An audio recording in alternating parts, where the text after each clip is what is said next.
नमस्कार किसान भाइयों। फसल टॉप चैनल में आप सभी का स्वागत है। आज हम चर्चा करने जा रहे हैं सरसों की खेती की आगे की क्रियाओं के बारे में। कौन कौन सी हमें गतिविधियां आगे कृषि कर्षण क्रियाएं करनी चाहिए, कौन कौन सी बातों को हमें ध्यान रखना चाहिए जिससे कि हमारी फसल अच्छे से उसका उत्पादन हो, अच्छे से बढ़वार हो और इंसेक्ट पेस्ट कम लगे। और ज़्यादा से ज़्यादा बातों को हम ध्यान रखेंगे तो हम अपनी फसल की सुरक्षा अच्छे से कर सकते हैं।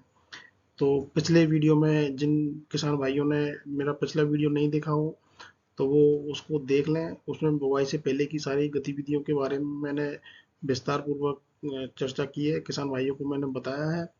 तो आज जो मैं चर्चा करने जा रहा हूँ, बताने जा रहा हूँ, वो है सरसों की विभिन्न प्रजातियाँ, बुआई बीज की दर और क्या सिंचाई प्रबंधन, कीट प्रबंधन, बीज प्रबंधन और हार्वेस्टिंग और फर्टिलाइजर मैनेजमेंट। इन सब चीज़ों के बारे में, इन सब बातों के बारे में मैं आपके साथ में चर्चा करूंगा कि ये सारी बातें आप अपने खेती की बुवाई के दौरान और फसल की पूरे जो ड्यूरेशन होता है उसके दौरान आप किन किन बातों का आप ध्यान रख सकते हैं। तो ये तो चलो चलते हैं। मैं अपना सेशन शुरू करता हूँ, अपना पार्ट टू। जिन किसान भाइयों ने मेरा चैनल अभी तक सब्सक्राइब नहीं किया है तो वो सब्सक्राइब कर लें, जिससे कि आपको आने वाली खबरें नोटिफिकेशन आपको समय पे मिलता रहे। इसी तरह से मैं अपने नए नए वीडियो कृषि की जानकारियाँ, खेती बाड़ी जानकारियाँ मैं आप तक पहुँचाऊँ। तो चर्चा शुरू करते हैं। मेरे चर्चा के जो प्रमुख जो विषय हैं, जिन जिन पर मैं आज आपको बताने जा रहा हूँ, वो है सरसों के प्रमुख प्रकार, कौन कौन सी सरसों हम बोए खेतों में लगाते हैं, प्रमुख सरसों की किस्में, सरसों में बीज उपचार कैसे किया जाता है, कौन कौन से बीज उपचार फंजीसाइड इंसेक्टिसाइड के बारे में मैं आपको बताऊंगा। सरसों में पोषक प्रबंधन तत्वों के बारे में बताऊंगा, सिंचाई प्रबंधन, प्रमुख खरपतवार, सरसों की कटाई और सरसों की उपज के बारे में मैं आज आपको अपने इस सेशन में बताऊंगा। जैसे कि हम जैसे कि हम सब जानते हैं कि भारत में सरसों विभिन्न प्रकार की सरसों उगाई जाती है। नंबर वन है राई। ये इंडियन मस्टर्ड भी इसको कहते हैं। हमारे देश में सबसे ज़्यादा ये लगाई जाती है।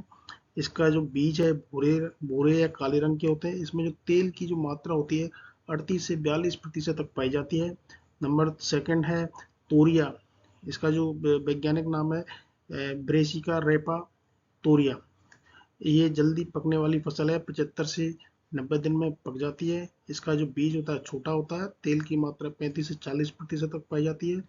मुख्यतः ये ये ये ये वाली जो तोरिया फसल है, ये मुख्यतः आसाम, बिहार, उत्तर प्रदेश में बोई जाती है। और एक होती है पीली सरसों, येलो सरसों। ये इसका जो बीज होता है पीले रंग के होते हैं। तेल की मात्रा थोड़ी कम होती है, 28 से 35% तक होती है। इसे मसाले और चटनी बनाने में ज़्यादा प्रयोग करते हैं। चौथे नंबर की होती है भूरी सरसों, ब्राउन सरसों। इसका जो बीज होता है भूरे रंग के होते हैं। दो प्रकार दो प्रकार लोटनी और तरवानी होते हैं। तरवानी किस्में शीत सहनशील होती है। और पांचवें प्रकार की जो सरसों होती है गोभी प्रकार, ब्रेसिका नापस। बीज जो काले रंग का होता है, इसके लिए ठंडी जलवायु बेहतर रहती है। इसमें तेल की मात्रा 40 से 44% तक पाई जाती है। काली सरसों 6वें नंबर की है। इसका जो बीज है छोटे और काले रंग के होते हैं। बीज की मात्रा 30 से 35% तक पाई जाती है। फसलों में उपयोग ज़्यादा खेती होती है, मसाले के रूप में होती है। ये कुछ सरसों की प्रमुख वैरायटीज हैं।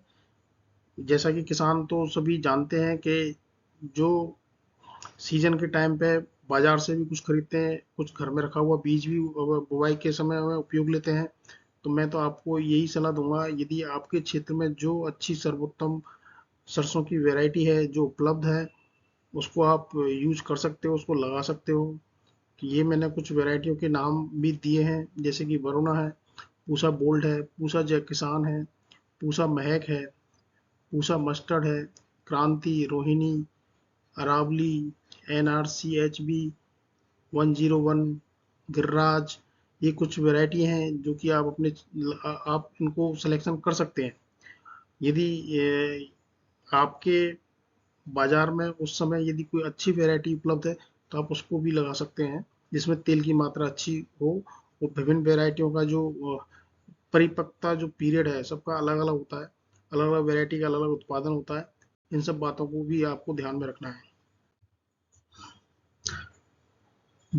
सरसों में जो बीज उपचार है, सीड ट्रीटमेंट, वो आपको विशेष रूप से ध्यान रखना है। जब आप बुवाई करो तो सबसे पहले फंजीसाइड ट्रीटमेंट करना है। इसका जो उद्देश्य है मुख्य, बीज एवं मृदा जनित जो रोग होते हैं जो कि बीज में लगे हुए रहते हैं, seed seed born, soil born जो डिजीज होती है, उनको कंट्रोल करने के लिए आपको बीज उपचारित करना बहुत आवश्यक होता है। इसके लिए आप थीराम, कैप्टान जो दवाइयाँ बाजार में उपलब्ध हैं, 2.5 ग्राम पर केजी सीड के हिसाब से आप उसका सीड ट्रीटमेंट कर सकते हो। कार्बनडेजिम है, 2 ग्राम पर केजी सीड के हिसाब से आप उसका सीड ट्रीटमेंट कर सकते हो।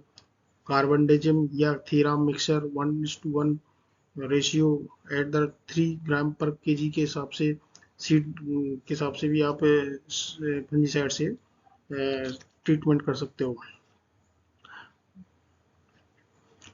बीज उपचार का जो क्रम है उपचार करने का, वो हमेशा आपको ध्यान रखना है। सबसे पहले फंजीसाइड का करना है, उसके बाद में इंसेक्टिसाइड का करना है, और फाइनली बायो फर्टिलाइजर जो भी है आप उसका कर सकते हो उपचार। सेकंड नंबर पे आता है इंसेक्टिसाइड ट्रीटमेंट।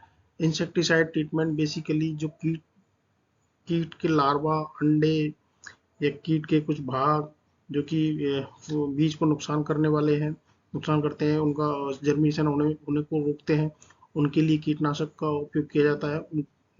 उससे बीज उपचार किया जाता है।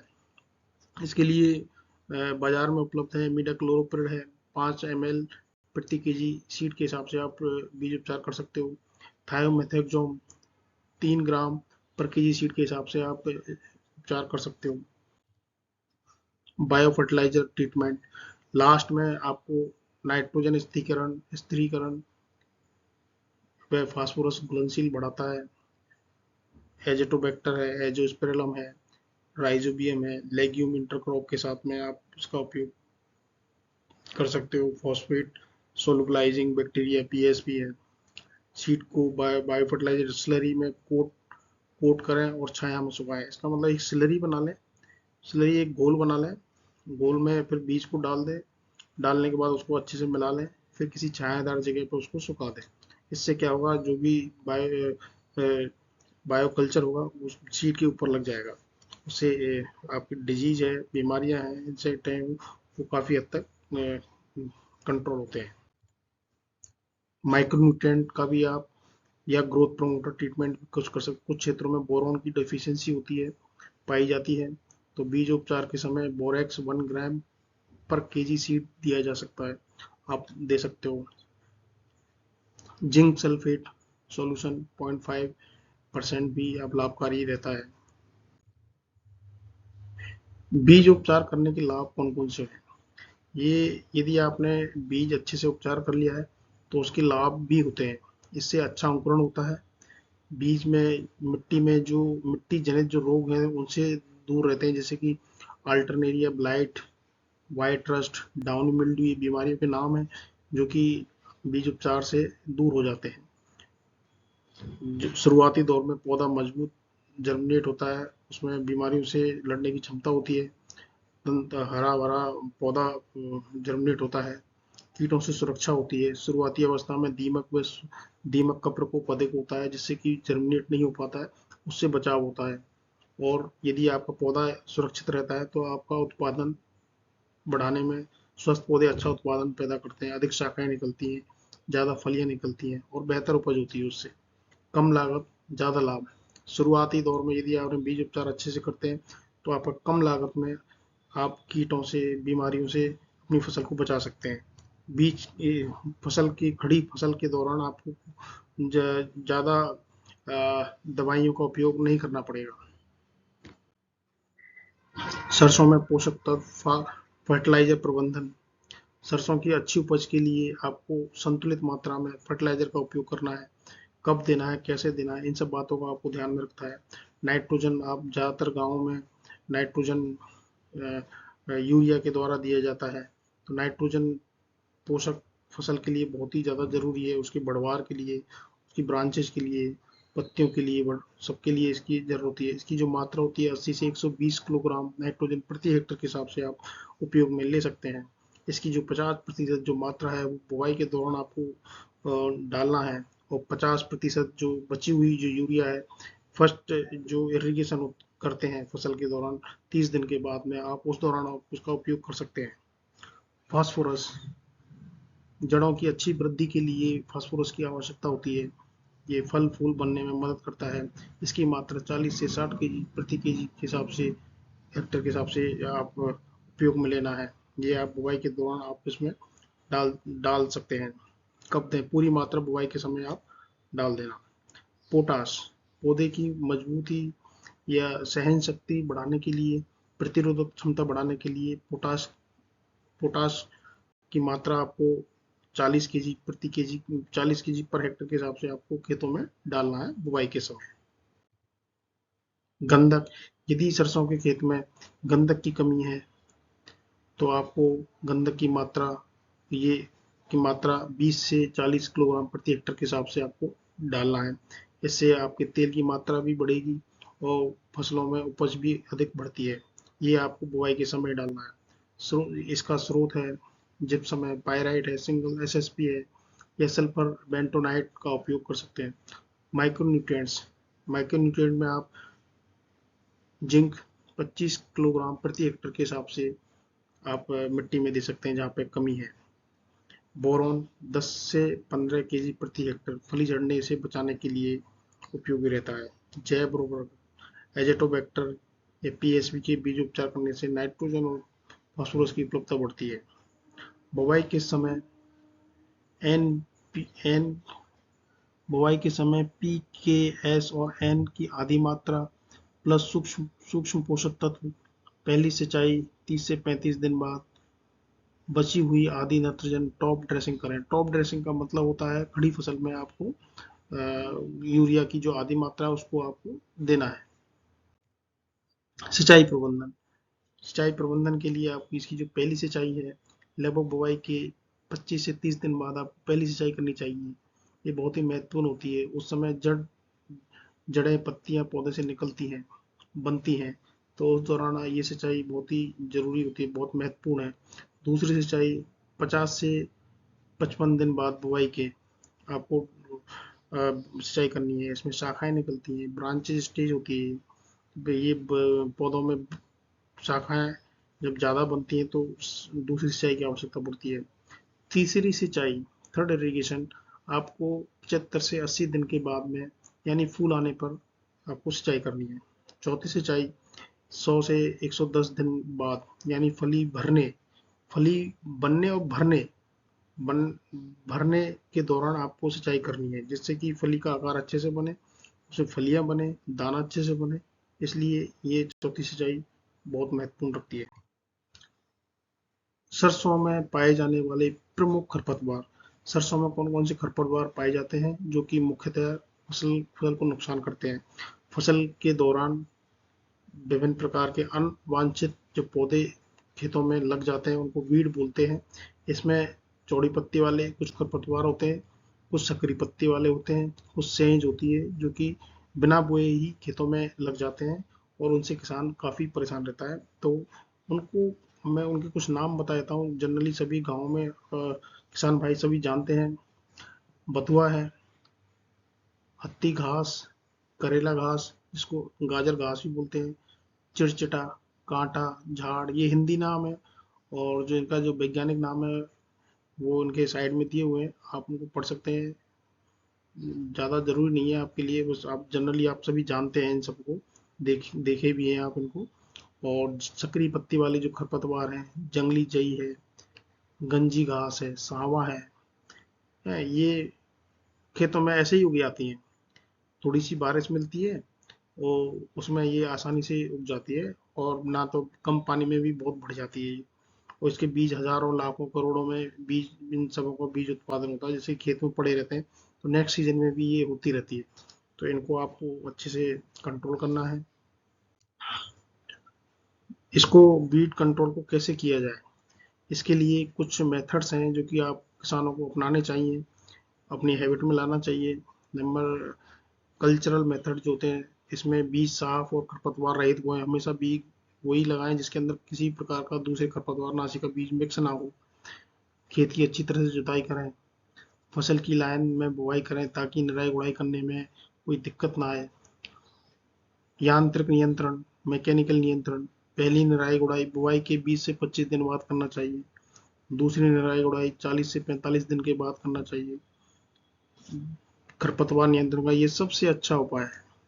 रासायनिक नियंत्रण, यदि इन सब सांस्कृतिक उपाय और मैकेनिकल उपाय से यदि वीड कंट्रोल नहीं होता है तो लास्ट में आपको रासायनिक नियंत्रण केमिकल कंट्रोल से भी आप कर सकते हैं। इसके लिए आप पेंडिमिथालिन 30% ईसी @ 1 kg सक्रिय तत्व प्रति हेक्टेयर के हिसाब से आप उपयोग में ले सकते हैं। 500 से 600 लीटर पानी में घोलकर छिड़कें।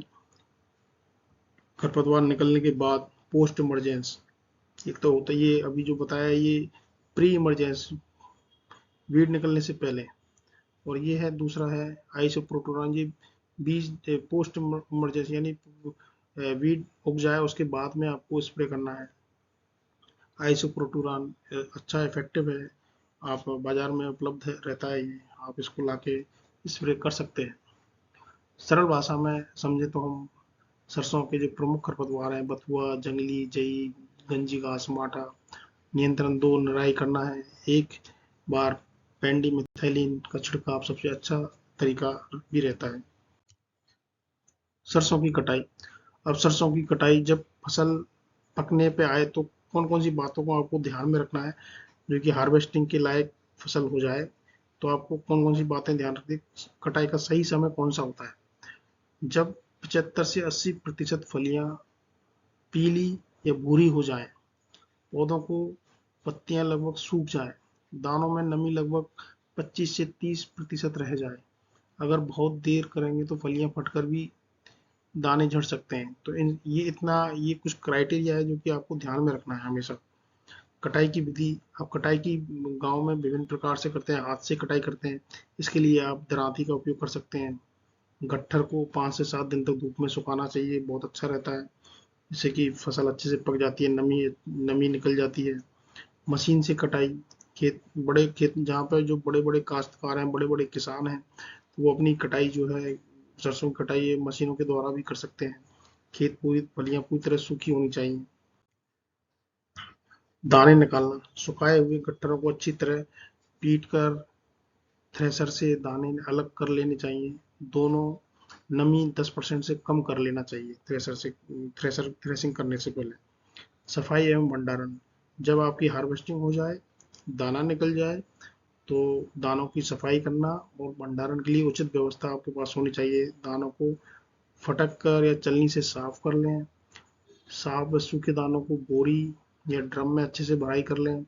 कट्टों में भर के या भरकर गोदामों में हवादार या नमी रहित जगह पे उसको सुरक्षित रख सकते हैं। भंडारण भंडारण करते समय नमी लगभग 8% से ज़्यादा ना हो।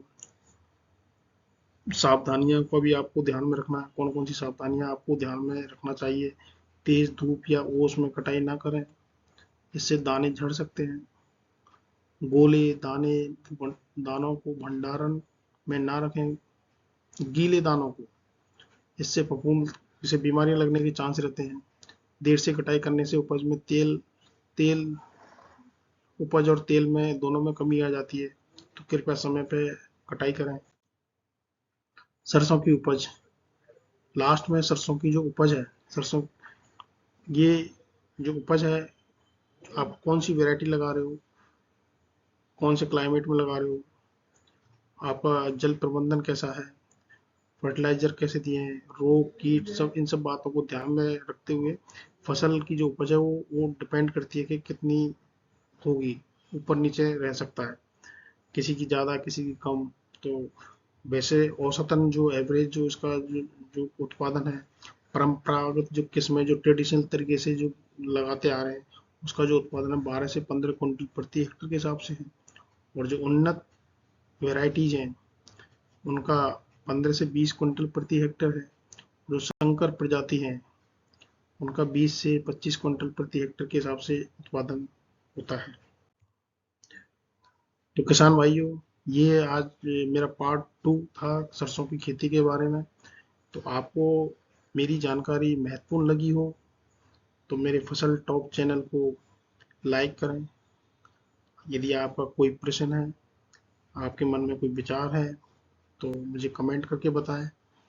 और यदि आपको मेरा जानकारी अच्छी लगी है तो आप मेरी इस जानकारी को अपने किसान भाइयों के साथ में साझा करें, शेयर करें।